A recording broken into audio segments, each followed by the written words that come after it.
ఒక సందర్భంలో మీరు మాట్లాడుతున్నప్పుడే డిప్యూటీ స్పీకర్ విసుగు చెంది తెల్లార్లు మాట్లాడితే కుదరదని చెప్పి మీ స్పీకర్ కట్ చేసి మరీ వెలగపూడి రామకృష్ణ బాబుకి స్పీకర్ ఆన్ చేశారు. సో అసలు ఆ సందర్భాన్ని ఎలా తీసుకున్నారు? మీకు ఏమనిపించింది అప్పుడు ఆ సందర్భంలో? అంటే ఇప్పుడు మాకున్నటువంటి ప్రశ్నల సమయం 1 గంట.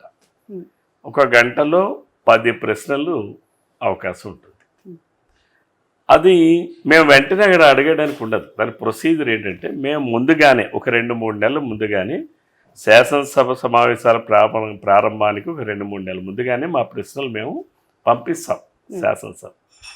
ఆ శాసనసభ సచివాలయం వాళ్ళు ఆ ప్రొసీజర్స్ ప్రకారం డిపార్ట్మెంట్స్కి అన్నిటికీ కూడా ఇన్ఫర్మేషన్ అడుగుతారు, వాళ్ళ ఆన్సర్స్ ఇవ్వాలి.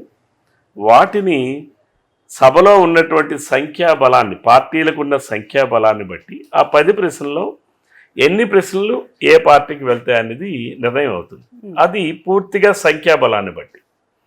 ఆ సంఖ్యాబలాన్ని బట్టి ఉన్నటువంటి ప్రశ్నల్లో ఈనాడు తెలుగుదేశం పార్టీకి ఎన్ని వస్తాయి అనేటువంటి వచ్చాక లాటరీ తీస్తారు.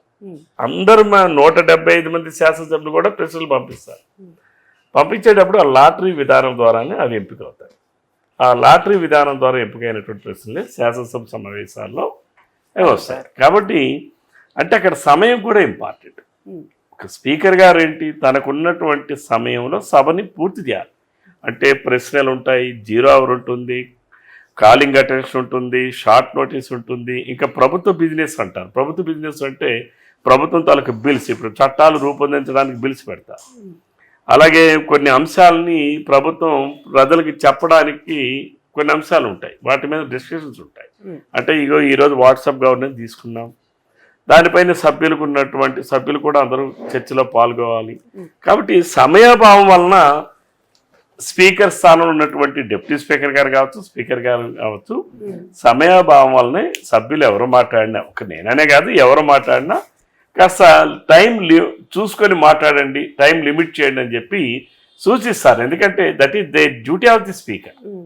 కాబట్టి దానిని వేరే రకంగా భావించడానికో లేకపోతే వేరే రకంగా అన్నప్పుడు ఏం ఫీల్ అవడానికి ఉండదు. లేకపోతే మరి ఆయన వాళ్ళ సభను ఎలా నడిపిస్తారు?